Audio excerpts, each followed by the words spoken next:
Hey guys, இன்னைக்கு நம்ம 29 படத்தை டீகோட் பண்ண போறோம். ஸோ வீடியோக்குள்ள போறதுக்கு முன்னாடி நம்ம ஜெசி டீகோட் சேனலை சப்ஸ்கிரைப் பண்ணிக்கோங்க. 29 படத்தோட டைரக்டர் யாருன்னா ரத்னகுமார். ஸோ ரத்னகுமார் அப்படின்னு சொல்லும்போது எனக்கு ரொம்ப ஃபேவரட்டான ஒரு மூவி அப்படிங்கிறப்ப மேயாதமான். ஏன் அப்படின்னா அதில் ரைட்டிங் வந்து அவ்வளோ அழகாக பண்ணியிருப்பாரு.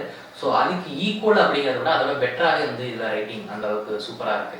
ஸோ அந்த ரைட்டிங் பற்றி தான் இன்னைக்கு நம்ம டீகோட் பண்ண போகிறோம். 29 இந்த 29 படத்துக்கு வச்சதுக்கான காரணம் என்ன அப்படின்னா, ஹீரோக்கு 29 வயசு. ஸோ 29 வயசுல என்னென்ன ஸ்ட்ரகிள்ஸ்லாம் ஃபேஸ் பண்ணுறாரு, அப்போ அவருக்கு ஒரு லவ் இருந்துச்சு அப்படின்னா அங்கே என்னென்ன விஷயங்கள் நடக்கும் அப்படிங்கிறத பற்றியும், தன்னை சுற்றி இருக்கக்கூடிய மக்கள் வட்டாரங்கள்லாம் எப்படி வந்து என்னை பார்க்குறாங்க, என்ன வந்து சொசைட்டிக்கு பண்ணணும் அப்படிங்கிறத வந்து ஒரு கேள்வியாக வச்சு அதுக்கு பதிலாக தான் இந்த 29 மூவி. அதுதான் இவர் இந்த படத்துல அடையாள நெருக்கடி, ஐடென்டிட்டி கிரைசிஸ் அப்படின்ட்டு சொல்லியிருப்பார். ரத்னகுமார் அவர்கள் ஹீரோ வந்து சிம்பிளா டிஃபைன் பண்ணியிருப்பார். அதாவது லிஃப்ட்னு என்கிட்ட ஒரு பொண்ணு கூட கேட்டு ஏறினது இல்லை, அது மட்டும் இல்லாம அட்ரஸ் கேட்ட ஒரு பொண்ணு கூட வந்ததில்லை. என்கிட்ட மேக்சிமம் பொண்ணு வந்து என்கிட்ட பேசுனாங்க அப்படின்னா எக்ஸ்கியூஸ் மீ அப்படிங்கிற ஒரு வேர்ட் மட்டும் தான், அதாவது தள்ளிக்கோங்க அப்படிங்கிறது மட்டும்தான் அப்படின்ட்டு அழகா ஹீரோ வந்து டிஃபைன் பண்ணியிருப்பார். இந்த படத்தை பிளாட்டா பிரிச்சிருப்பாரு ரத்னகுமார் அவர்கள். ஒவ்வொரு பிளாட் ஒவ்வொரு விஷயத்த சொல்லும் அப்படிங்கிற மாதிரி. இதுல ஃபர்ஸ்ட் பிளாட்டா நீ நான் மலை குடை. இந்த பிளாட்ல ஒரு கிராமத்துல இருந்து வரக்கூடிய ஒரு பையன் இங்க சிட்டிக்கு வந்ததுக்கு அப்புறம் ஒரு பொண்ணை பார்த்து காதல் வைக்கப்படுறான் அப்படின்னா அங்க என்னென்ன விஷயத்த வந்து ஃபேஸ் பண்றான், அங்க என்னென்ன விஷயத்த வந்து புதுசாக எக்ஸ்பீரியன்ஸ் பண்றான் அப்படிங்கிறதான் வந்து இந்த பிளாட்ல இருக்கும். ஹீரோயின் பேர் வந்து விஜி. ஸோ ரெண்டு பேரும் ஒர்க் பண்ணுற இடத்துல மீட் பண்ணி பழக்கமானக்கூடிய ஒரு விஷயம். ஸோ ஸ்டார்டிங்கே பார்த்தீங்க அப்படின்னா மலையில் குடையை பிடிச்சி நிற்கிற மாதிரி ஒரு அழகான ஒரு சீன்.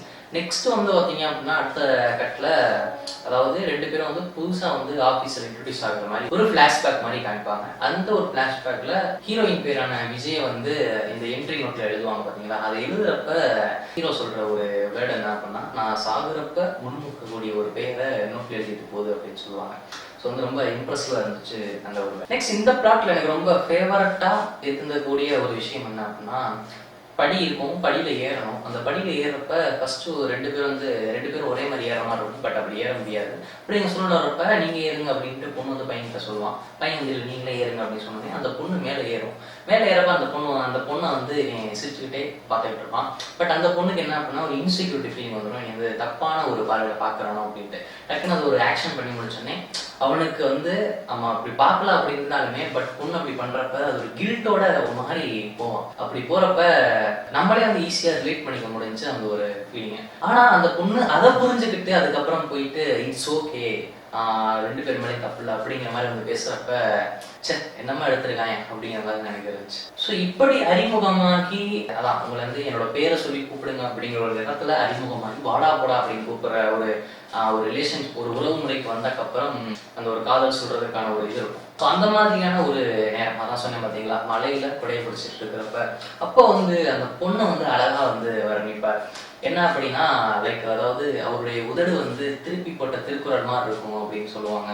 சிலந்தி வலை மாதிரி அவங்களுடைய கணத்துல வந்து மலைத்துளிகள் இருக்கும் அப்படிங்கிறதெல்லாம் வந்து அழகா இம்ப்ரெசிவா இருக்கும். அப்புறம் இந்த படத்துக்கான ஒரு முக்கிய ரீசன் வந்து இங்க வருது. அதாவது ஹீரோ வந்து கேட்டரிங் ஒர்க் போறாரு. கேட்டரிங் ஒர்க் போறப்ப இவரோட வயசுலயே ரிலேட்டட் ஆகக்கூடிய ஒரு பையன் நடக்குது. அதுவும் அவனுக்கு தெரிஞ்ச பையன், ஊருக்கார பையன். ஏதோ ஒரு பிரச்சனையில அவர் வந்து இது பண்ணிட்டு இருக்காரு. இப்படி இருக்கிறப்ப அவனை வந்து ரொம்ப டீஸ் பண்றாரு. டேய் இங்க வாடா வேலை பார்த்தா அப்படின்னு டீஸ் பண்றப்ப அப்போ வந்து சொல்றாரு 28 அப்படிங்கிற சாதாரண வயசு, பட் ஆனால் 28க்கும் 29க்குமான ஒரு வயசு டிஃபரன்ஸ் வந்து அதை வந்து ப்ரொஜெக்ட் பண்ண விதமே வந்து ரொம்ப ரியாலிட்டியை பேஸ் பண்ணி சொன்னது வந்து ரொம்ப நல்லா இருந்துச்சு. அப்புறம் ஹீரோ இருந்தாங்க அப்படின்னா சுற்றி ஃப்ரெண்ட்ஸ் இருப்பாங்க. ஸோ அதே மாதிரி இந்த கதைக்கும் ஒரு ரூம்மேட்டாக வந்து 2 ஃப்ரெண்ட்ஸ் இருக்காங்க. ஒரு பையன் பார்த்தீங்க அப்படின்னா லவ் ஃபெயிலியர், இன்னொரு பையன் பார்த்தீங்க அப்படின்னா ஆன்லைனில் லவ் பண்ணிட்டு இருக்கக்கூடிய ஒரு பையன். ஸோ சரியான ஒரு ரிலேட்டபிளாக இருக்கும். அப்படி பார்க்குறப்ப அந்த லவ் பண்ணிட்டு இருக்க பையன் பார்த்தீங்க அப்படின்னா பெங்களூர் தெரியாதனமா ராங் கால் பண்ணி அப்படியே வந்து கனெக்ட் ஆன ஒரு பையனாக இருப்பான். இன்னொரு பையன் பார்த்தீங்க அப்படின்னா லவ் ஃபெயிலியர். ஸோ வந்து அது ஒரு கதையை போய். நெக்ஸ்ட் பிளாட் கடல் காதல் ரோம். கடல் அப்படிங்கிறப்பே வந்து பீச் தான். ஸோ பீச்சில் வந்து அந்த ஹீரோயினை பார்க்கக்கூடிய ஒரு மூமெண்ட்டு. அப்படி போகிறப்ப ரொம்ப ஒரு அக்லி ஃபேஸாக ஒரு பாடி ஒரு ஸ்மெல்லாக இருக்கக்கூடிய மாதிரி போயிட்டு இருக்கான். அவனுக்கு ஸ்மெல் போய் பார்க்குற ஒரு மாதிரி இருக்கு. அந்த நேரத்தில் இதுக்கு தான் யூஸ் பண்ணுவாங்க. பட் ஆனால் அவன் என்ன பண்ணுறான் அப்படின்னா, யாரோ ஒரு கப்பல் போயிட்டு இருப்பாங்க. அங்கே போய் ஒரு தொண்டை பேனா வாங்கி பேனாவை ஷர்ட்டில் போட்டுட்டு அந்த ஒரு ஸ்மெல்ல ஒரு மாதிரி நல்லா நினச்சிட்டு போவான். ஸோ சிம்பிளிசிட்டி ஆஃப் லவ் அப்படிங்கிறது வந்து இங்கே ஈஸியாக டிஃபைன் பண்ணுறது ரத்னகுமார். அப்படியே வந்து ஹீரோ ஹீரோயின் பேசிட்டு இருக்கிறப்ப ஒரு பாயிண்ட் ஆஃப் வியூல ஹீரோயின் எந்திரிச்சு போயிடுவாங்க.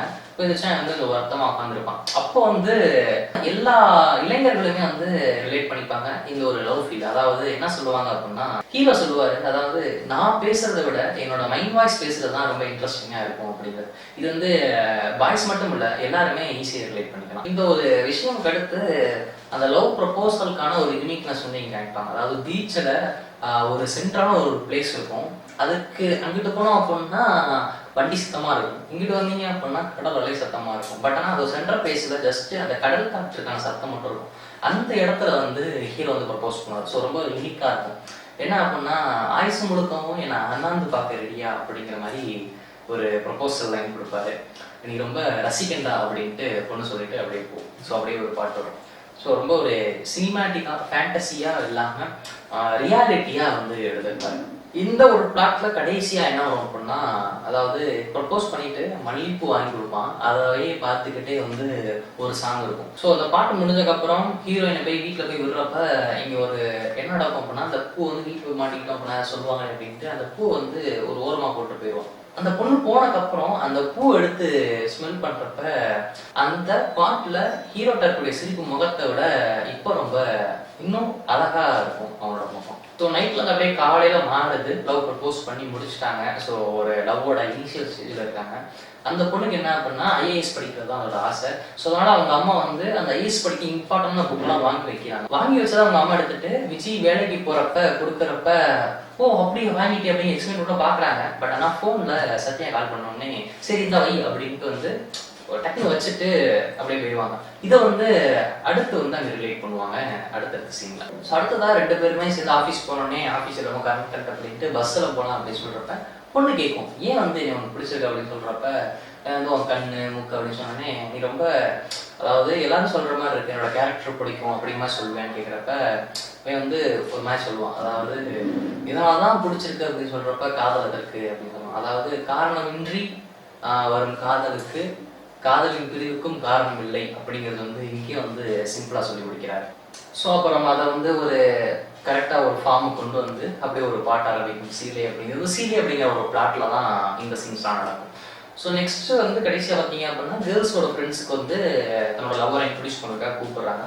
அப்படி கூப்பிடுறப்ப ஹீரோவோட அம்மாவுக்கு வந்து முடியாமல் போயிட்டு ஹாஸ்பிட்டல் அட்மிட் பண்ணுறாங்க. இதை தெரிஞ்சுக்கிட்டு அவன் டக்குன்னு உடனே வந்து போகிறாங்க. அவன் எந்த பஸ் ஸ்டாண்ட் போகிறான், எதில் போட போகிறான் எதுவுமே தெரியாது. பட் ஆனால் தேடி போய் நின்று அந்த பையனுக்குன்னு தேவையான ஃபுட்டு திங்ஸ் எல்லாமே வாங்கி கொடுக்குறாங்க. வாங்கி கொடுத்தோன்னே நைட்டு போகிற மெசேஜ் பண்ணுறாங்க, பார்த்து போ இதனால நான் ஃபேஸ் பண்ணு யாருக்கேன் பார்த்துட்டேன் அப்படின்ட்டு ஒரு ஸ்போர்ட்டிவான சப்போர்ட்டிவான மெசேஜ் கொடுத்துட்றாங்க. இது கொடுக்குறப்ப அவர் என்ன சொல்கிறார் அப்படின்னா, இந்த மாதிரி ஒரு பொண்ணுக்கு ஒரு பையன் பண்ணுறதா நான் பார்த்துருக்கேன், பட் வந்து ஒரு பொண்ணு எனக்கு பண்ணுறது வந்து ரொம்ப இதாக இருக்குது அப்படின்னு சொல்லி இருக்கிறப்ப அந்த பஸ்ஸில் டிக்கெட் கேட்குறப்ப அந்த பையன் பண்ணுவான், 2 டிக்கெட் கொடுங்க அப்படின்பான். அதாவது அவனோட அந்த பொண்ணு வர்றதா அப்படின்னு நினச்சி 2 டிக்கெட் வாங்குவான். ஸோ அது ரொம்ப இம்ப்ரெசிவாக இருக்கும். அடுத்ததா ஒரு முத்தம் 4 உதடுகள் அப்படிங்கிற ஒரு பிளாட் இருக்கும். நான் ரொம்ப ரொமான்டிசிஸாக பண்ணியிருப்பாங்க அப்படின்னு நினச்சேன். ஏன்னா அப்படின்னா ஒவ்வொரு பிளாட் ஸ்டார்ட் பண்ண முன்னாடியும் ஒரு அந்த டைட்டில் மாதிரி போட்டு நல்லா இருக்கும். ஏதோ ஒரு வெப் சீரிஸ் பார்த்த ஃபீலிங் தான் எனக்கு இருந்துச்சு. ஹீரோட லவ் ஃபெயிலியர் ஃப்ரெண்டு ஒருத்தவங்க சொல்லியிருக்கேன் பார்த்தீங்களா, அவன் பேர் தான் மணி. ஸோ அதாவது ஊருக்கு போயிட்டு வந்து இன்னும் வந்து தன்னோட லவ்வரை பார்க்காம இருப்பார் ஹீரோ. ஸோ அதனால வந்து என்னாச்சு ஏதாச்சுன்னு தெரியாது, பார்த்தா ஹீரோக்கு வந்து உடம்பு முடியாமல் இருக்கும். ஸோ அதனால ஹீரோயின் வந்து அவனோட மென்ஷனுக்கே வந்து வரும். அப்படிங்கிறப்ப அந்த லவ் ஃபெயிலியர் ஃப்ரெண்ட் மட்டும் இருப்பான். உட்காந்து பியர் அடிக்கலாம் அப்படின்ட்டு ரெடி பண்ணிட்டு இருக்கும். பட் திடீர்னு அந்த பொண்ணு வந்துடும். ஸோ பொண்ணு வந்தோடனே டீசெண்டாக வந்து ஒதுங்கி போயிடுவாப்புல. சரி 2 பேர் தனியாக மீட் பண்ணிட்டாங்க ரொம்ப நாள் கழிச்சு அப்படிங்கிறப்ப அந்த பிளாட்டுக்கு ஏற்ற மாதிரி நடக்குமா அப்படின்னு எதிர்பார்க்குறப்ப எதுவுமே நடக்கலை. அதுக்கு பேர் என்னாச்சு அப்படின்னா, ஒரு பேச்சுலர் ரூம் எப்படி இருக்கும், ரொம்ப குப்பையாக நாஸ்தியாக இருக்கும். ஸோ அதெல்லாம் நீட் பண்ணி வீட்டு சாப்பாடு செஞ்சு சாப்பிட்டாங்க. அப்படி செஞ்சு முடிச்சதுக்கப்புறம் தலைவர் வந்து நல்லா சரக்கு அடிச்சுட்டு போதையில் உள்ள வராப்புல அந்த லவ் ஃபெயிலியர் 2 மணி அந்த உடனே நம்ம ஹவுஸா அப்படிங்கிற மாதிரி ஒரு எக்ஸ்பிரஷன்லாம் கொடுத்துட்டு சாப்பிட்றப்போ உட்காந்து அப்பாடா வீட்டு சாப்பாடு அப்படிங்கிற ஒரு இது சொல்கிறப்ப ஈஸியாக ரிலேட் ஆச்சு. ரொம்ப நாள் கழிச்சு சாப்பிட்றாரு அப்படிங்கிற ஒரு விஷயம். லவ் ஃபெயிலியர் மணி வந்து என்ன பண்ணுவார் அப்படின்னா, சரக்கடிக்கிறதுக்காக தன்னை சுற்றி இருக்கிறவங்கள்ட்ட வந்து தன்னோட லவ் ஃபெயிலியர் கதையை சொல்லி ஸோ ஓசி சரக்கு வாங்கி குடிக்கிறது தான் அவரோட ஒரு ஒர்க்காக இருக்குது. இப்போ வந்து அவர் ஃபுல் அண்ட் ஃபுல் சரக்கில் இருக்காரு.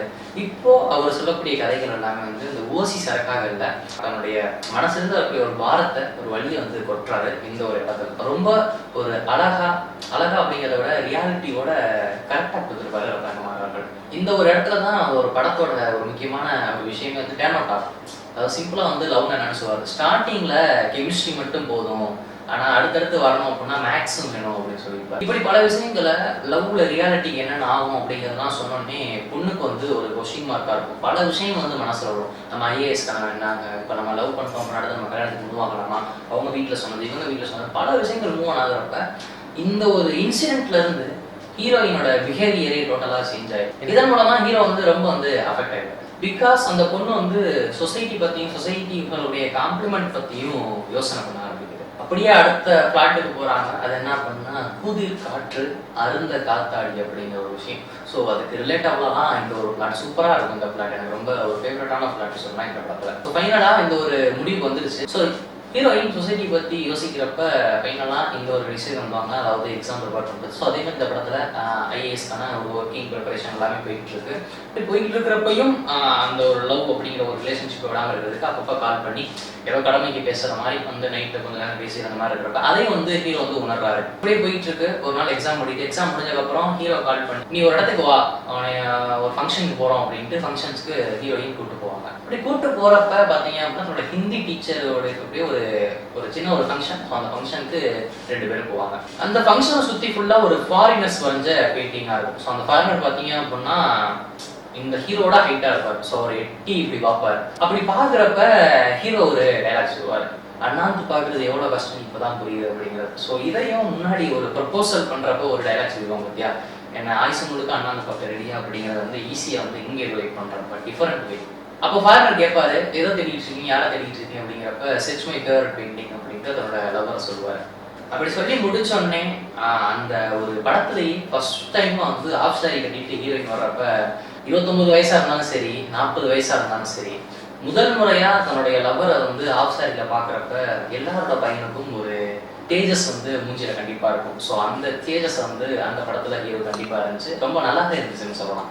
ஸோ அந்த ஒரு சீனே வந்து ரொம்ப அழகா பொயட்டிக்கா இருந்துச்சு அப்படின்னு தான் நான் சொல்வேன். ஸோ இப்படியே வந்து அந்த ஃபங்க்ஷன் முடியுது. ஃபங்க்ஷன் முடிஞ்சோடனே என்ன ஆகுது அப்படின்னா ரொம்ப லேட் டைம் ஆயிடுச்சு. ஸோ ஹிந்தி டீச்சர் என்ன சொல்றாங்க அப்படின்னா, எனக்கு கொஞ்சம் ஒர்க் இருக்கு நாளைக்கு, ஸோ அதனால நான் ஃப்ளைட்ல நான் கிளம்பி ஆகும், ஸோ இந்தாங்க ரூம் நீங்கள் ஸ்டே பண்ணிக்கணும் அப்படின்னு சொன்னோடனே ஸோ பொண்ணுக்கு வந்து ஒரு டிஸ்கம்ஃபர்டபுள் நைட்டு ஸ்டே பண்ணணும் அப்படின்ட்டு என்ன பண்ணுறதுன்னு தெரியாமல் சரி மேலே போவோம் அப்படின்னு சொல்கிறான். பையன் வந்து மேலே போகாமல் கூட சேர்ந்து போகாமல் நீ போ நான் வரேன் அப்படின்ட்டு பையன் கீழே போயிட்டு வரான். பொண்ணுக்கு ஒரே யோசனை, எதுக்கு போகிறான் ஏன் போகிறான்னு தெரியாமல். அப்படி போயிட்டு பையன் மேலே வந்ததுக்கப்புறம் பொண்ணு வந்து என்ன பண்ணுது அப்படின்னா ஃபோனில் பேசிக்கிட்டு இருக்கு.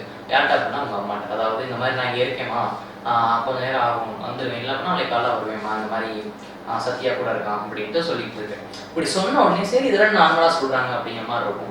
அப்போ அந்த ஒரு நேரத்தில் சத்யாவோட ஃபேஸ் பார்த்தீங்க அப்படின்னா ரொம்ப ரெக்ரெட் பண்ண மாதிரி இருக்கும். ரொம்ப வந்து ஒரு கில்ட்டிங் ஃபீலாக இருக்கும். ஏன் அப்படின்னு பார்க்குறப்ப அதாவது இந்த மாதிரி அதாவது நமக்கு தெரியாத ஒரு இடத்துலையோ இல்லை அப்படி யாராச்சும் நான் ஒரு இடத்துல டிஸ்கம்ஃபர்டபுளாக ஃபீல் பண்ணேன் அப்படின்னா யாருக்காச்சும் அம்மா அப்படிங்கிற பேரில் யாருக்காச்சும் ஒருத்தவங்க ஃபோன் பண்ணி இந்த மாதிரி இந்த நம்பர் இவங்ககிட்ட இருக்காங்க நான் இந்த இடத்துல இருக்கேன் அப்படின்னு சொல்கிறப்ப நம்மளை வந்து யாரும் அட்டாக் பண்ண மாட்டாங்க, நம்ம வந்து சேஃப்டியாக இருக்கலாம் அப்படிங்கிறத சொல்லுவாங்க.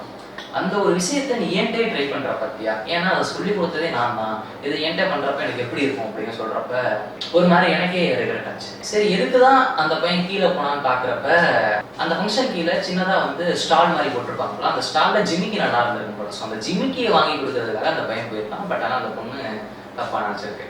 அப்புறம் ஒரு சில ரொமான்ஸ் சீன்ஸ் அப்படியே நடக்கும் பேரலா. நெக்ஸ்ட் பாத்தீங்க அப்படின்னா நெக்ஸ்ட் சீன்ஸ் என்ன நடக்குது அப்படின்னா ஹீரோட அம்மா அப்பா வந்து பொண்ணை பார்க்கறதுக்காக ஜஸ்ட் சும்மா கேஷுவலாக பார்க்கறதுக்காக வராங்க. அதே ஒரு பார்க், அதாவது பொண்ணோட ஃப்ரெண்டு மீட் பண்ண அந்த பார்க்கில் இவங்களும் வராங்க. அந்த பொண்ணுக்கு வந்து சேரி வாங்கி கொடுக்கலாம் அப்படின்ட்டு அந்த பொண்ணு நடக்கும் அப்படின்னா நெக்ஸ்ட் இருக்கக்கூடிய எக்ஸாமுக்கு படிக்கலாம் அப்படின்ட்டு பொண்ணெலாம் சைலண்ட்டில் போட்டு படிச்சுக்கிட்டு இருக்கு. ஃபுல் அண்ட் ஃபுல் மெசேஜ் பண்ணுறான், எந்த ரெஸ்பான்ஸ் இல்லை. படித்து முடிச்சோடனே நைட்டில் வந்து அந்த பொண்ணு மெசேஜ்லாம் பார்க்குது. நான் மெசேஜே பார்க்குறடா அப்படின்ட்டு பார்க்கில் வந்து அந்த டைம்லேயே அந்த பையன் போகாமல் அங்கேயே இருந்திருக்கான். அவங்க அம்மா போயிட்டாங்க.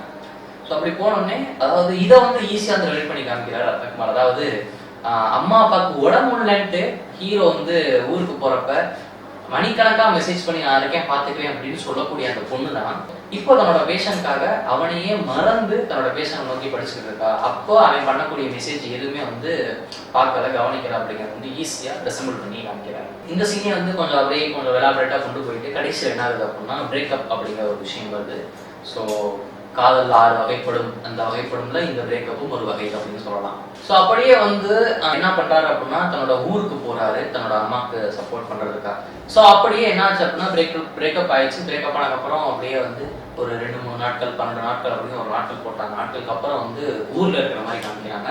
ஊர்ல பாத்தீங்கன்னா அவங்களோட அம்மா வந்து சுற்றுச்சூழல் பாதுகாப்புக்காக பல விஷயங்கள் பண்ணிட்டு இருப்பாங்க. ஸோ அதையே வந்து இவரும் எடுத்து பண்ணிட்டு இருப்பாரு. அப்படி பண்றப்ப எல்லாரும் நினைக்கிறாங்க அப்படின்னா இவர் வந்து தன்னை ஹீல் பண்றதுக்காக வந்து இந்த விஷயத்த பண்றான் அப்படின்னு எல்லாருமே சொல்லுவாங்க, இன்க்ளூடிங் அவங்க அம்மாவும் தான். லைக் வந்து இந்த படத்துல ஒரு ஏரியில வந்து காலேஜ் கட்டியிருப்பாங்க. ஸோ அந்த ஏரியை தூர்வாரணும் அப்படிங்கிற பல நாட்களா பல வருஷங்களா வந்து அவங்க அம்மா ட்ரை பண்ணிட்டு இருப்பாங்க. பட் வந்து இந்த பையன் வந்து போய் அந்த விஷயத்தை தூர்வாரத்தை நீங்க பண்ணி கொடுங்க அப்படிங்கிறப்ப, நீங்களே பண்ணிக்கோங்கன்னு சொல்றப்ப பர்மிஷன் கொடுங்க நாங்களே பண்றோம் அப்படின்னு வந்து ரொம்ப ஸ்போர்ட்டிவா பேசுவாரு.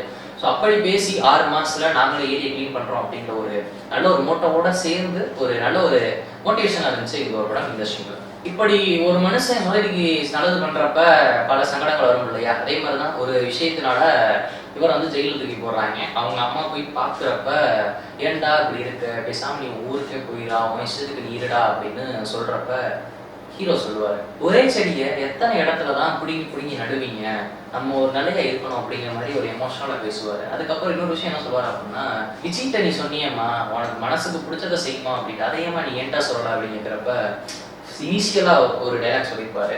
அதாவது அவருக்கு வந்து இன்ஜினியரிங் தான் பிடிக்கும், பட் ஆனால் அக்ரிகல்ச்சர் படிக்க வச்சிருப்பாரு. ஸோ அந்த விஷயத்தை இங்கே வந்து ஈஸியாக சம்பளம் பண்ணுவார். ஸோ அப்புறம் வந்து ஒரு ட்விஸ்டா கொண்டு வந்து அவர் வந்து ஜெயில இருந்து வெளியே வந்துட்டு அப்புறம் அந்த ஏரியா வந்து ஃபுல்லா கிளீன் பண்ற மாதிரி ஃபுல்லா அதை வந்து ஃபுல்லா பசுமையாக்கி ஒரு மிகப்பெரிய ஒரு சாதனை படைச்ச மாதிரி ஒரு சீன் வந்துடும். அதுக்கப்புறம் என்ன ஆயிடுச்சு அப்படின்னா, ஒரு ஏரியை தூர்வாரின இளைஞன் அப்படின்ட்டு டெக்டாக் அப்படின்னு சொல்லுவாங்க, டெக்டெக்ஸ் அப்படின்னு சொல்லுவாங்க. ஸோ அந்த இடத்துலலாம் போய் டாக் பண்ற மாதிரி பேசுற மாதிரி ஸ்டார்டிங் வந்துச்சு பார்த்தீங்களா, அந்த ஐடென்டிட்டி கிரைசிஸ் அப்படிங்கிற ஒரு விஷயத்த வந்து இங்கே கடைசியில் வந்து அதை ஃபுல்ஃபில் பண்ணிட்டாரு. ஸ்டார்டிங்ல அந்த 29 வயசுல இருக்கக்கூடிய அந்த ஒரு முக்கிய தேவை எண்டிங்ல கிளாரிட்டி ஆகுது. அப்போ என்ன பண்றாரு அப்படின்னா, இந்த ஏரி தூர்வாரத்துக்கு ஃபண்டிங் கொடுக்கறதுல ஒருத்தவர் இருக்காரு. அவரை வந்து டேட்டாலாம் செக் பண்ணி பார்க்குறப்ப யாருன்னு தெரியுது அப்படின்னா விஜயோட அப்பா அப்படின்னு தெரியுது. ஸோ ஏன் அப்படின்னா சிங்கிள் பேரண்டா தான் அவங்க அம்மா வந்து விஜய் வளர்த்துட்டு இருக்காங்க. அப்படி இருக்கிறப்ப தெரிஞ்சோடனே அந்த பொண்ணுக்கு ஒரு ஆசை என்ன அப்படின்னா, தன்னோட அப்பாவை ஒரு வாட்டி வச்சு பார்க்கணும் அப்படிங்கிறது அதை வந்து நிறைவேற்றிடுறாங்க ஹீரோ. இந்த ஏரியை தூர்வாடுறது எல்லாமே வந்து ஹீலிங் ப்ராசஸ்க்காக சத்யா பண்ணல, தான் யாரு தன்னோட ஐடென்டிட்டியை வந்து ப்ரூவ் பண்றதுக்காக, யாரும் தெரிஞ்சுக்கிறதுக்காக பண்ணக்கூடிய ஒரு விஷயம் அப்படிங்கிறத கடைசியில சொல்லுவார். ஸோ இது வந்து ரொம்ப வந்து நார்மலா எடுக்கக்கூடிய, இது வந்து ஃபுல் அண்ட் ஃபுல் நார்மலா எல்லா பதவிக்கூடிய விஷயம் தான். பட் ஆனால் சொல்லக்கூடிய விதம் அப்படிங்கிறது ரொம்ப நல்லா இருந்துச்சு. பட் ஆனால் கடைசியா எல்லாரும் ஹீல் பண்றதுக்காக பல விஷயங்களை பண்ணுவாங்க. பட் ஆனால் நான் யாரும் தெரிஞ்சுக்கிறதுக்காக பண்றது அப்படிங்கிறது வந்து ஒரு நியூ ஐடியாவா இருந்துச்சு. ஸோ இப்படி கடைசியா வந்து எண்டிங்க்கு வர்றப்ப, அதாவது ஆஃப் சாரியில வந்து 2 பேர் ரூம்ல மீட் பண்ணான்னு சொன்னேன் பார்த்தீங்களா, அப்போ வந்து 2 பேரும் ஒன்னா இருந்திருப்பாங்க.